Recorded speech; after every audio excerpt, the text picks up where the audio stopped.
Okay, hello and welcome to another episode of the Ikigaia podcast, where I'm having conversations with people on purpose. Today, I am joined by the amazing and inspiring Paul Dunn.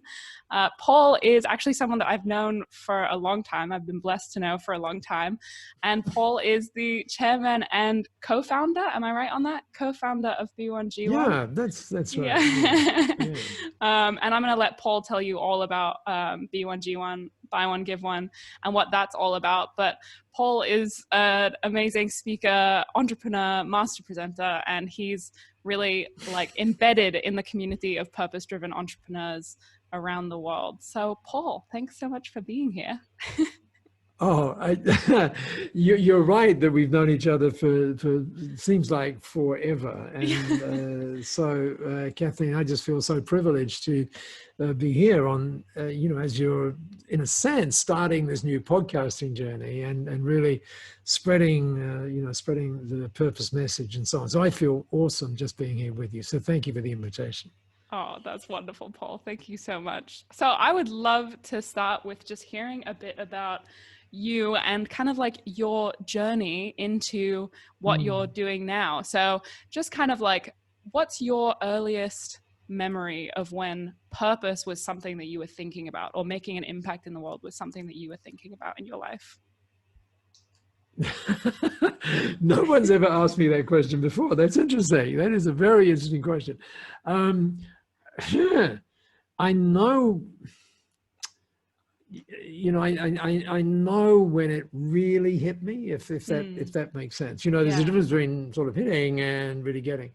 And for me, that was relatively, I think like many people, it's like late in life, as everything has been, and particularly now, everything's changing so rapidly. I mean, the whole purpose thing is almost de rigueur now. But so for me, it really hit, let me put it to you that way, in 2006. And before then, I was lucky enough to be regarded as, a successful entrepreneur and, doing all of those sorts of wonderful things. And if you had asked me in those days, so Paul, what's the secret, of being a successful entrepreneur kind of thing? I would have said, well, there are two things. And I would have said, first one is to add enormous value to the people that you're privileged to serve. That was number one. And the second one was to have fun doing it. That was it. Now you'll notice the distinct absence of purpose, right? other than fun for Paul and for the people that are involved, right? As you know well, because it's in your family, this whole thing about moments. Moments are really so important, and so I had, if you like, a purpose moment, and that purpose moment led to other purpose moments, which then led to B1G1. And the first one of those purpose moments was when I was at a dinner with a reverend gentleman, a pastor in India, and I had no idea why I was there, no idea at all. And often that happens, doesn't it? You go to meetings and you just go, oh, okay, but you never know where it's going to go. And so, I asked this guy, Pastor Salva, I said, so what brings you here? And he told me his story. And his story was, and this was in April 2006, and he said, oh, well, I 4 years ago in my church, I was asked to go to India, to this little tiny island with 3,000 people on it, and, build a church and minister, if you will, to the people. I said, oh, okay. And he said, but 18 months ago, that all changed. And I went, no, I should, when someone says that, you kind of go in your head, okay, I'm in April, so 18 months, where am I going back to kind of thing. And so I said, well, tell me more. He said, well, actually, it was a bit less than 18 months. He said it was actually on a Sunday, and it was on a Sunday the day after Christmas. And again, I should have gone, oh, he's talking about Boxing Day. That should give me a bit of a clue. And still I'm like just, anchored on the story without realizing what he's about to say. And so he says, well, here we were on Sunday in Sunday school, and we had 12 kids in the Sunday school all of a sudden, we heard this amazing sound, unlike any sound we'd ever heard in the world. And the children, of course, were very frightened. And I said, no, it's all going to be okay. And he said, so I kind of opened the door so they couldn't see what I was seeing. And about 3 kilometers away, I saw this wall of water that was clearly going to engulf us. And it was at that moment that I realized he was talking about the 2004 tsunami. And I go, oh my God. And, you know, the moment he said that, you could, you know, you almost could sort of feel the water. And I said, well, what happened then? And he said, well, I went inside and I said to the children, let's play a game. And the game is called Let's Hold Hands and Run to the high ground. He said that, and that's what we did. And then we stood there and we were looking over and we saw this beautiful white church that we had built with just crumble and was washed away. And we stood there and we saw their parents washed away as well. And Kathleen, I honestly have no recollection of what I said at that point. I mean, I cannot remember, but I guess at some point I said, well, what happened then? And he said, well, we were here on the island for 4.5 weeks. And for the last 18 months, I've been traveling around India. We got to the mainland, and I've been traveling around India with these 12 kids. And we've been looking for a place to stay. And he said, and finally, we found one. Like someone was kind enough to give us one a month ago. And I said, oh, that's awesome. And he's, well, yes, but now we need to,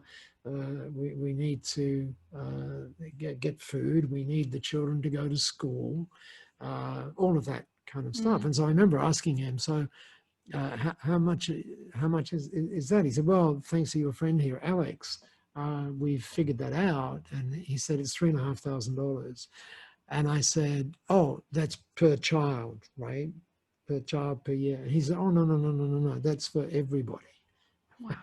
So, oh, now you and everyone joining us right now, if you imagine you're in that situation, then you go, oh, well, I'll fix it without knowing how you're going to fix it, right? But you just go, no, it's fixed.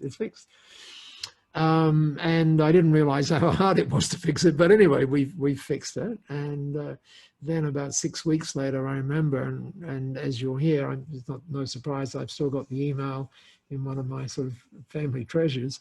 And so I get this email from him, which basically says he's been down to a internet cafe. And before he went down there, he borrowed a camera because he wanted me to see these things. So he had the 4 JPEGs attached to this email. And the first one is this long shot of, you know, to give some context to where the little house is. The next one is inside the house. And there you see, he said, look at this, you know, the kids are in this little circle. And he said, look, they've got food now, you know, it's really cool. Next shot is same kids, different circle. And now here they are doing their schoolwork because they've also got the school books and all of that kind of stuff, right? And then the fourth one is the moment. This is the moment, right? So sorry it took such a long time to get there, but we get to the moment. And it's the shot of their tiny house. It's only one room, by the way, that one room where the kids were. And it's the outside. And what they've done on the board on top of this tiny little house, they've got some paint from someone and they've written out Paul Dunn home in great big large letters on the top of this thing. And there was like, whoa. And that was, I mean, to say that was connecting is like an understatement. And it was at that precise moment when I realized, oh my goodness, there's more to, you know, these 2 things that I mentioned before. And it, you know, we have, that was when I started to realize that we're all connected, that we have an obligation, if you will, you know, to look after each other. And so, you know how it is when you do that or something like that, the universe has this really amazing way. I mean, for example, just you creating, the Ikigai podcast, I'm not sure whether you understand what that does. It sort of creates interesting ripples, and it changes mindset in interesting ways. Contrast it with going to a motor car dealership and buying a new car, one that you've never had before, and you drive it home, and all of a sudden, every third car coming towards you is the same as this car that you got, right? It's called the reticular actuation system. And so all of a sudden you start to see things that were already there, but you didn't know. And so that was the start of my purpose journey, and that led to me meeting so many fascinating people, including your family, by the way, at that time. And so that was when it was, Kathleen. And then,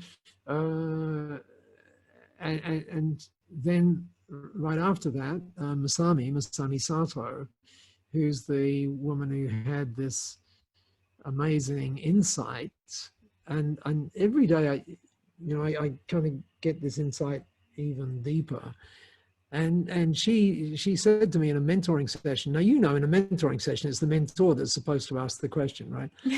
Or the questions.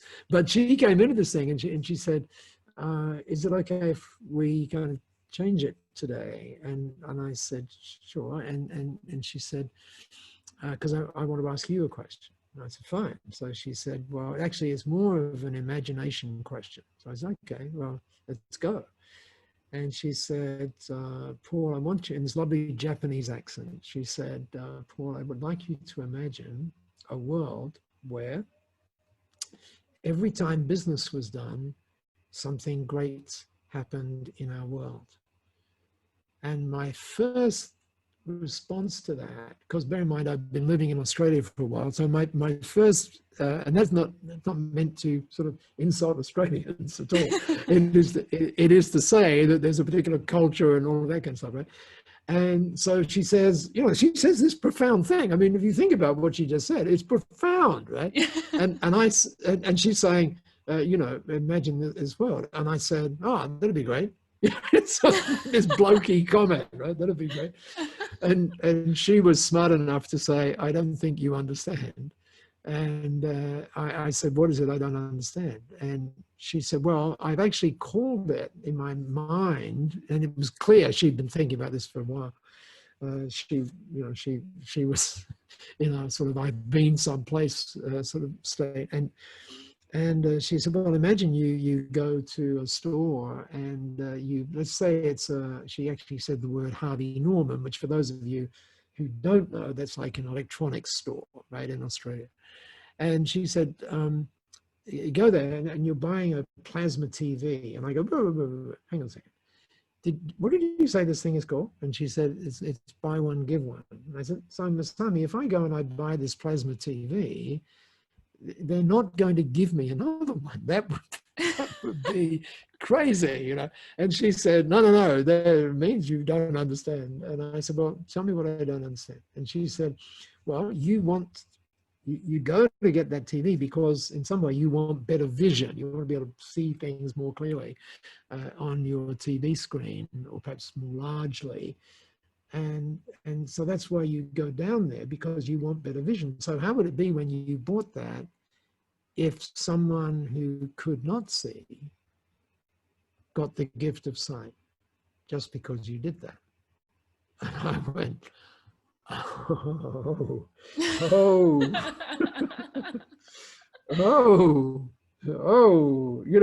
you just feel the hairs on your head. But yeah, I just got goosebumps. And there you go. And then she sort of doubled down on it, because I happened to have a coffee cup, and she said, or imagine every time someone, a cup of coffee is sold, that a child in need would get access to pure life-saving water. And I go, oh my. And then she's, there's books surrounding this particular situation. And so she sees all these books, and she says, or, whenever someone writes a book, or someone buys a book, wouldn't it be great if a tree got planted? And by this time, I'm like, and I said, Masabi, can I be your mentor for the rest of your life? And eventually, she didn't say yes instantly, but eventually she said, yes, that makes sense.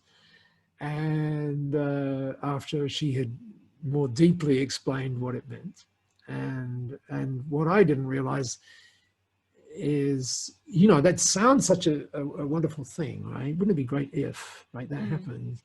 But what I didn't realize is how long it would take to figure out how to do that, right? So, Right. and the how to was 3 years of trying to figure it out. And so we went live with B1G1 in 2010, and now, here we are in 2020. And just yesterday, I think we crossed 213 million giving impacts of the 3,000 plus business owners or businesses around the world who are part of B1G1. And to get back to your original question, which was, when did purpose become part of your life? You can see and even the whole purpose thing. I don't think there's a moment when you could ever say that you've got it. Does that make sense to you? Yeah, totally. Do you know what I'm saying? So even though, I talk about it every day, and I talk about purpose and meaning, and I talk about the difference that makes in our lives, that's why we were put here, perhaps, and how your life changes when you do that, when you finally, well, there you go, when you get it for the first time. It's a different place. You get up differently, you go to bed differently, you live each moment differently, because there's all of a sudden there's something that's bigger than you. Yeah. And does that make sense? And I think Stephen Covey was one of the first people, who wrote seven Habits of Highly Successful People. I think he was one of the first people to say there is this thing. I think he called it a North Star. Right? There's this North Star that we kind of want to go to. And if you think about a North Star, it's bigger than you, right? So all of these things become bigger than you. And what I find interesting on that, just as a little aside, and I know I'm talking way too much, but this is perfect. It's really but what's really interesting is people say, well, I've lost my mojo, or I can't find my purpose. And sometimes people say, well, okay, I can imagine this this sort of counselor who says, oh, okay, you've lost your purpose. Well, what you need to do is you need to look inside. You need to look inside. And I understand what they're saying by that, or you need to look inward, right? But I don't think that's actually the answer. I think the answer is to look outward, because when you look outwards with this sort of purpose framing, you see things and you go, oh my God, I think I could do something about that. Do you know what I mean? Yeah. And it's automatically bigger than you because you're looking outward as opposed to inward. Yeah. So no, there you go. I think that's very profound, Paul. And I think that, thank you for sharing all of that. That was like beautifully tied together. Great segue that you made there. But also I think there's really something to be said about looking outward that I don't think many people understand, or when they are looking outward, right? There's no lack of problems in the world. I think we can all agree on that. There's plenty of things that could be solved. Sure. I think one of the things that I see quite regularly is people who look outward and they see the problems and they feel hopeless instead of hopeful. Yeah. So I wonder, like for you, what's your input or thought? I mean, obviously like B1G1 quite literally makes it so easy for people to feel empowered enough to give and to show up for others. And similar to your story about, the pastor and the children, it wasn't actually a huge amount of skin off your back to change their lives, right? Like it was so easy for you because And I think a lot of that has to do with obviously like cultural distance. When we're not in a situation, it's hard for us to see how we can help. We feel very insulated in our own Oh worlds. yeah. Oh yeah. But what Yeah. for you, like, would you tell people who believe it's too difficult or too big, or they're not powerful enough to really make a difference in the world? Well, aside from saying, I don't think that's true. I mean, I know people would say that, but okay. Let me see if I can sort of segue this way. One of the things that we have seen recently is, is the pandemic and so on and so forth, and we've seen. You may not be old enough, actually. You may not. To remember Cyndi Lauper, and Cyndi Lauper was this kind of crazy singer person, and one of the songs she had was a thing called True Colors, a song called True Colors. And someone was talking to me this morning actually, and was saying, as a result of the pandemic, what we've seen true colors of people, and I've noted different sort of leadership styles that you see as a result. And just quickly, one of them is like, oh my God, and you sort of freeze, and you then start doom scrolling, and you're gone almost, right? The other one is, oh, a little bit better. This is sort of, I call it passive. So the first one is panic. The second one is like just drift like a sine wave, So it's like, oh yeah, we're drifting. But the problem with that is, where you start is actually where you finish. There's nothing happened in between, right? You're the same up and down place, right? And then there's the final P, which I call purpose-driven, interesting enough, purpose-driven leadership. And so as I was thinking about that, and you know how you think about things, and you go, oh yeah, that's what that is. And then you think, okay, so what are the characteristics of these people who, doesn't matter what you throw at them, or what gets thrown at them or whatever, they are consistently at their best, right? So, and I sort of decoded some things, and one of them I think is the answer to your question. So we've already spoken about the North Star, but I think it can be even smaller than a North Star. So, for example, we frequently talk about the heroes of the pandemic, right? And we think about the frontline workers, and here in Singapore, I think about the people who've made all the food deliveries possible, and all of that, right? And I think about the fact that right outside where I live, there's a bus stop. There's a bus stop. And you don't really need a car in Singapore, right? So this bus stop is literally right outside, and so when it opened up so that we could get on buses, well, actually we could always get on buses, and so the bus would stop. It'd be the 162 or something, and that there are so many buses in Singapore. But anyway, so the bus would stop. And I would get on, and I had my little flash card, and I would look at the driver, and I would say with a big smile on my face, "Thank you so much for stopping," right? And the driver, well, hang on, that's what I'm supposed to do. And so you might say, well, what's that got to do with the question? Here's the thing. I think these leaders that are purpose-driven, all of us purpose-driven, understand that we're at our best when we're giving.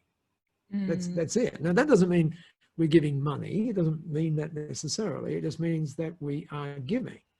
And that giving can be something as simple. And by the way, when you're giving, guess what? You're not thinking about you, right? You're thinking about others automatically, right? So that giving has this really interesting effect, because I imagine the bus driver, and he goes home, he says, "You wouldn't believe it. I stopped at bus stop number 177 today, and there was this crazy guy got on, and he said, thank you for stopping." And his wife says, "Oh my God," so it sort of goes that way.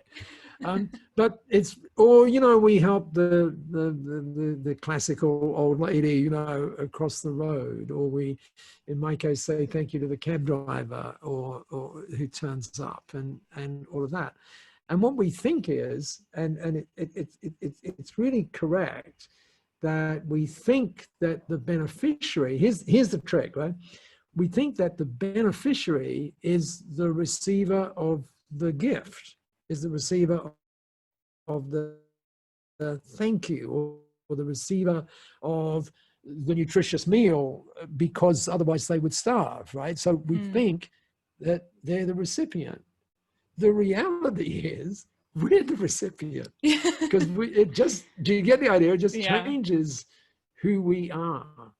And so it just starts with something as small as that. It's just this tiny, tiny thing, and when we get in that place where we're not, doom scrolling and all of those kind of things that people do, but we're actually thinking about, how can I make, how can I in some way inspire those people around me today?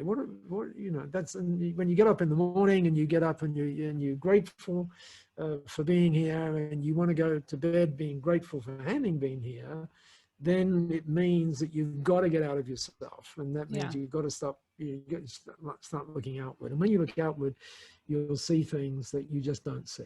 Right? And so I hope that was the answer to the question, but if not, it was an interesting riff. But No, that was definitely the answer. And I think there's, I remember, you would think, with all of my exposure and my family life and everything growing up, that this would come second nature in some ways. But I think everyone in adolescence and young adulthood has to go through some kind of like shift in the way that they think. And I remember going to university and living in San Francisco, which is like, okay, on the one hand, one of the most transformative places for tech, and on the other hand, has one of the highest poverty gaps in any major city. It's amazing. And people seem so blind to it. So I started feeling pretty hopeless pretty early on, because I was like, oh my gosh, like I can't do anything about this, and I'm contributing to it because I'm here with enough money to go to school, and I'm a foreigner, like this. I felt guilty, and I started feeling powerlessness wash over me. And I remember having a conversation with a friend of mine that switched things for me, where I realized that actually, like, they were thanking me for just showing up and like being a good friend and whatever. And I was kind of thinking about it, and I was like, okay, on the one hand, I feel powerlessness because of circumstances that I can't control or feel I can't control. And then I realized that the way that I showed up every day was the only thing I could control, right? So if you're going to change the world, it doesn't have to be as big as going out and like, earning $1 billion to give it all away. It just has to be as big as being willing to show up every day in the world in a way that is doing good in some way, right? So just showing up and make that part of your personality. That is profound. Oh, I'm so glad I was here to listen to you. That is profound. Oh, Paul, it's only reflecting what you're saying. But I think that's part of it. There is like what you said about like you're at your best when you're giving, right?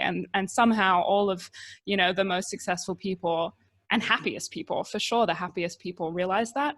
And kind of like living this life of service, which isn't to say servitude, right? But service and showing up for people, and up for something bigger than yourself, which makes such a massive impact.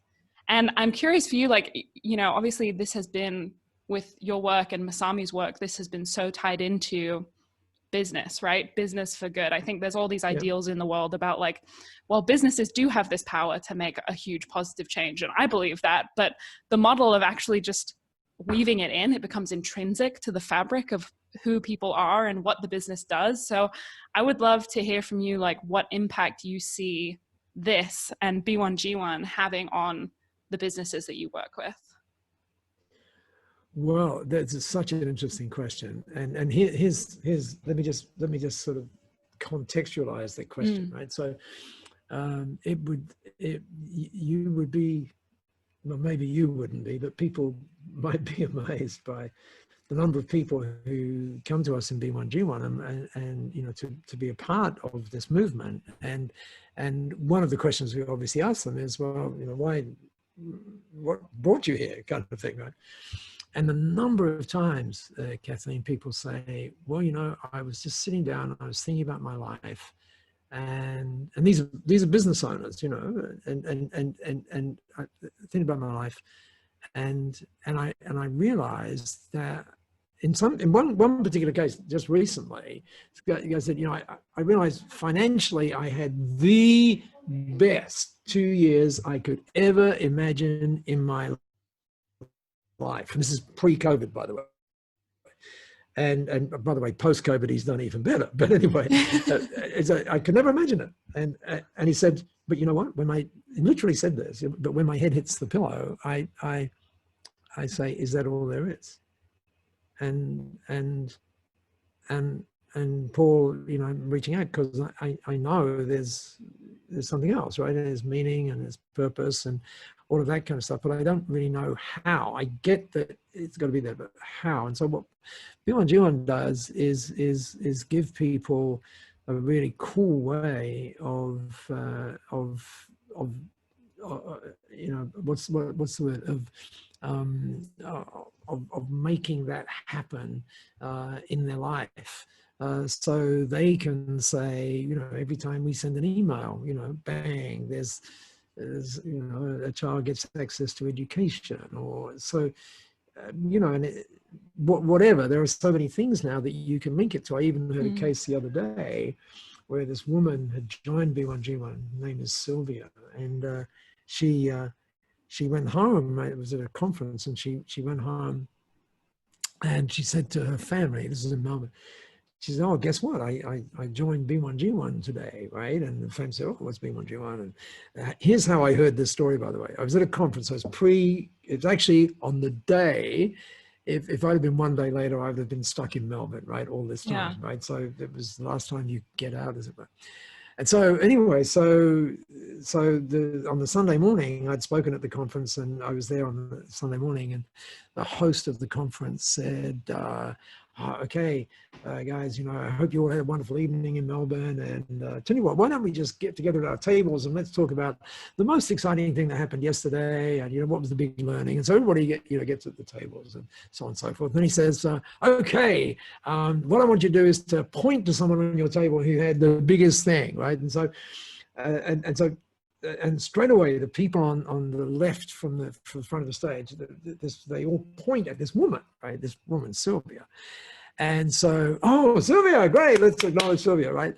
So Sylvia, what happened? She said, well, what happened was I went home last night and I said to my family, I just joined B1G1, and we showed them everything, and they thought that's really good. And then we sat down and we had dinner. And then I said to my 10-year-old son, David, at the end of dinner, so David, it's your turn to do the dishes. And David did the whole 10-year-old thing of, oh, Mom, come on, you know, do I have to do it tonight? and she said, well, why don't we think about that a different way? I said, like what? She said, well, let me show you on your phone. And she picks up a phone with, you know, B1G1 on it. And she says, see this, you can create this sort of they call it a giving story. So we can actually say, look at this, when David does the dishes, and look at this, you can link all of that to, so have a look at these, what do you want to link it to? He says, oh, there's one here where, you know, people get access to water just when that would seem a good one. So they put it in, and he realizes it's 1 cent to do it, right? So he said, Mum, do you think we can make it 10 cents, and would it come from my pocket money, or would you, she said, no, it's coming from your pocket money. She said, okay. So this was on, you know, the 4th of March or whatever it was. And I heard about 3 weeks ago, and she said, so we said, by the way, been no problem with the dishes. and therein lies, you know, I think the magic that we can link things that we do instantly to, you know, bigger things. Yeah. And I think that's part of the magic of B1G1.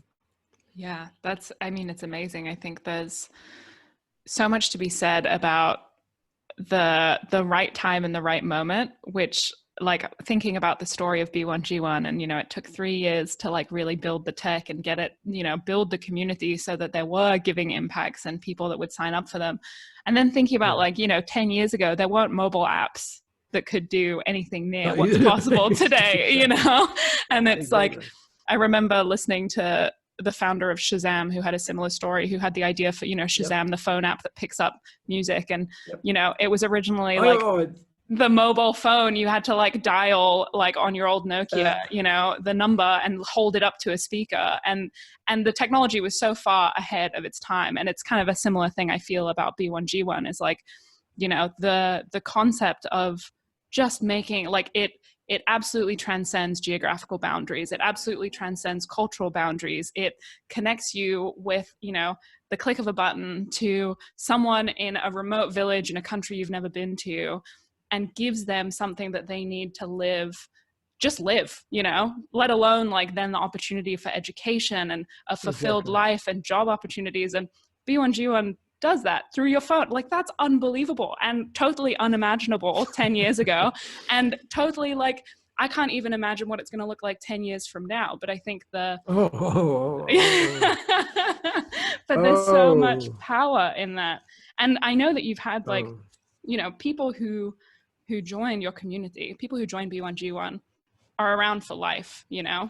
And I think there's something really beautiful in that, in what you were talking about with the power of giving, and people just once you get it, you know, you get it. It's like life becomes so much more and funnily enough, I mean, just allow me to do this because I think this is really, really significant, right? Hugely significant, right? You know, with COVID, and again, not wishing to minimize any of the, you know, terrible things that have happened, but I think that's one of the greatest benefits of this that we will look back on and say, wow, you know, that was really useful, is this whole thing where people are asking different questions now, and they're sort of saying, well, you know, should I, when will I get back on track? And instead of asking that question, they're sort of saying, well, actually, should I be on a new track? Yeah. Right. And what's interesting, and this blew my mind, one of my friends is a guy called Barry Melanson, and Barry is the president of the American Institute of CPAs.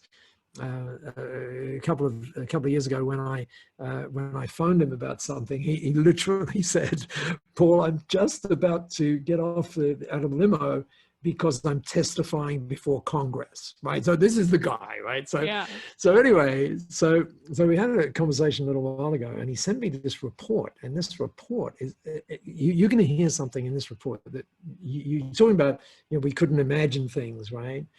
And this report is called Human Signals, and it's a study of what has been happening to finance professionals as a result of this thing, right? And so let me give you the first bit, and it says this: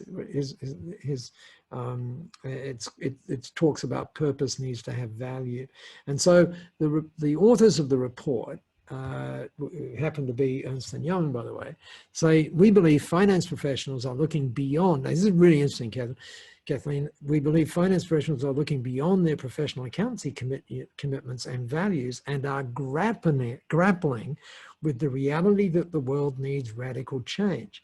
They are challenging themselves and their employers rather, to better connect purpose with planet and profit, right? So the thing that, you know, I want you to underpin in this story is we are talking about accountants, okay?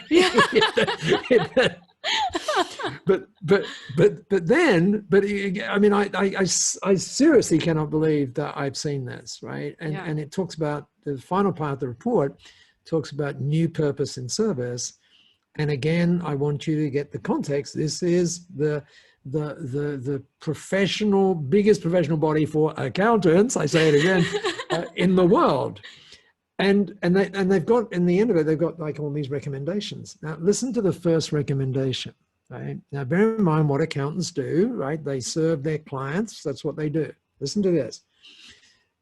I think it's the third recommendation.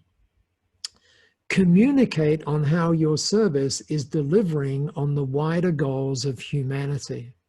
Do you hear that? Wow. I mean, this is a professional body using the word humanity. I mean, oh my God, you know, where are we going? And then good news for the podcast, by the way. It says, you know how you in the day job kind of thing, if you like, we talk about customer centered design and all of that sort of thing, and user experience design. Listen to this. The recommendation is that you go further into purpose-centered design and consider how your services can be designed for communities and society as a whole. And I say again, it blows my mind that is an accounting body. Man, that's amazing. Yeah, that's almost amazing as someone invented a mobile phone, Yeah. Right. And I do like, what you said about thing, right? Like the time that we're in right now, there are a lot of people questioning the norm, right? Like you get so used to the way things are, the way things have always been, right? Like this is like the narrative, and then everything stops and you're forced to actually just take a step back and look at what you're doing. And similar to the story you told earlier about, the fellow who was making great financial returns, but just went to sleep thinking, is that it? And I think a lot of people are looking around right now and they're going, is this it? Is this what I'm supposed to do for the rest of my life? And I think the more that we can teach young people, and I think the young people probably have it the most dialed in many ways, but there's still pieces of like, but how do I do it? Right? Like, how do I make an impact? Even if they know, and the actual like wanting to be a change maker, wanting to change the world in some way gets schooled out of us. And I think that, we're seeing now more and more potential for people to really tap into what it actually means to be purpose-driven, heart-centered, focus on. How about that? You could actually say to your parents, by the way, I've decided I want to be an accountant. Oh, really? Why do you want to be an accountant? Well, because they're purpose-centered. Yeah. That's so cool. Oh my gosh. Isn't it? So it is. cool. And yeah, and and I think there are so many great things that are guiding us that way. I think the global goals, for example, the things that we have to do by 2030. Otherwise we're history, and I mean, and all those sorts of things. So we've now got this opportunity where if you track the sort of the purposefulness of where we're all going, I think it's kind of going in this sort of hockey curve shape, right? The hockey stick shape, and now it's almost vertical. I think you have here in Singapore, for example, you have the government only investing in the sovereign fund, that is, of Singapore, only investing in impact projects. That's it. I mean, so you've got all of this stuff happening around us. And but by the way, I think one of the most important things we had on our podcast today was that example of you at the university in San Francisco. I mean, that is just such a relevant thing, and it also gets back, doesn't it, to who you hang out with and all of that kind of stuff, and what you listen to, including Kathleen's podcast. Thanks, Paul. Yeah, it's this has been, I mean, I love speaking to you, and I think that this has been just another inspiring and aligning conversation. And I do think, what you just said in terms of like key takeaways, I do think there's some really great quotable moments in this conversation.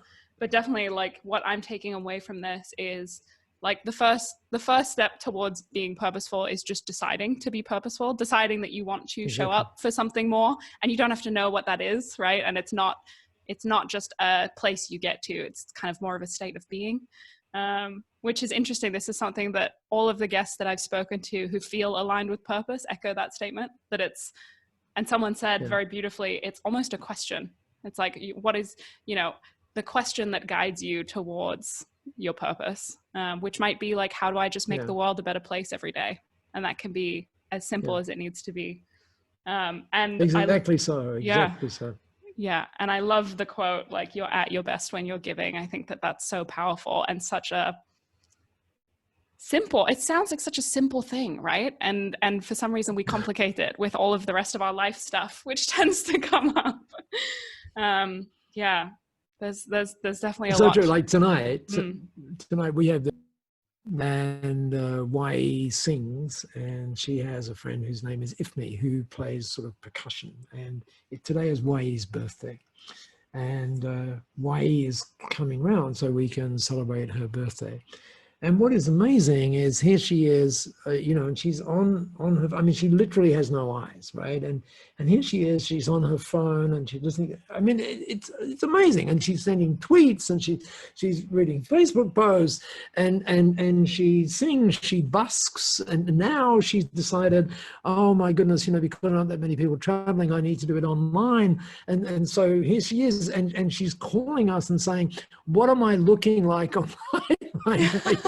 Do I need to move the furniture around to make it look good? And you just get stunned by it. And my task tonight, by the way, this is really cool, talking about you're at your best when you're giving, because YE has never seen, I mean, she's never seen, right? If you could imagine that. So when she's doing a song, she knows that she kind of has to move, but because she's never seen what movement looks like, if you know what I mean, Yeah. the movement is like it's sort of stuttery. Yeah. And so my task tonight is to teach YE to move in a particular way when she's singing. But here's the thing, right? And YE's going to go, oh, I hope she's going to go, that's pretty cool. But how am I going to feel? Yeah. And I'm just going to feel, when we go running with her as well, and we have this little rope thing, and you just feel awesome. And it's those kind of moments that you realize, I mean, you're just so grateful for those moments, and grateful that you can be here, and grateful that you can experience this amazing stuff. And continually being curious about how does that, it's just like, whoa, well, you know what I'm saying, right? Yeah. It's just amazing when you start to think about it that way. So yeah. 100%. Yeah. Selflessly giving can be one of the most selfish pursuits because it makes us feel good, but what an amazing way to be selfish, and it does give life a whole bunch more meaning. So with all of that, this has been a beautiful conversation, and I am aware of time as well. So I would love, what is the best way for people to find you and B1G1 online, Paul? Oh, okay. Well, you by all means drop me a note, paul@b1g1.com. That would be fine. I'd love to hear from you. And by the way, I'm just getting amazed at the age of the people who are realizing what they can achieve. I mean, it's just stunning. It is just stunning for me. So that's one way of doing it. And of course, for us bigger people, perhaps you might want to, as in big in size, you might want to drop up into b1g1.com and have a look at some of the resources there, and some of the videos there. You'll love them. And hopefully it will inspire you to get Ikigai working for you, and get really on purpose and love the fact that you are. Yeah, 100%. And definitely for anyone listening, there are so many amazing stories of businesses who are doing amazing things in the world through B1G1 and having amazing results also. So the power of giving into business, we didn't get to dive into it too much in terms of the actual results that yields, but definitely go check out the B1G1 blog. It's amazing. It will be linked in the description of the podcast. So go check it out and read some of those phenomenal stories. And who knows, maybe you're not ready to sign up for B1G1, but you might be it might be worth reaching out to one of the B1G1 companies and seeing how you can show up and help them as they're aligned with your purpose. So definitely worth doing. Very much. Thank you so much, Paul. Any final thoughts that you want to leave with everyone before we sign off? Well, it's funny. I was looking at it today, and looking at it, I say today, just literally 30 seconds ago when you mentioned time. And I started our time together today by saying, how privileged I feel to have been with you. And I just want to echo that. It's been a brilliant experience for me, one that I'm deeply grateful. So thank you, Kathleen. And of course, those of you who've been listening to us, a huge thank you to you for taking time. I hope it's been worthwhile, and I hope it's created an impact in your life and the life of others around you. Oh, absolutely. Thank you so much, Paul. And for everyone listening, a massive thank you. We will see you for the next episode next week. Signing off.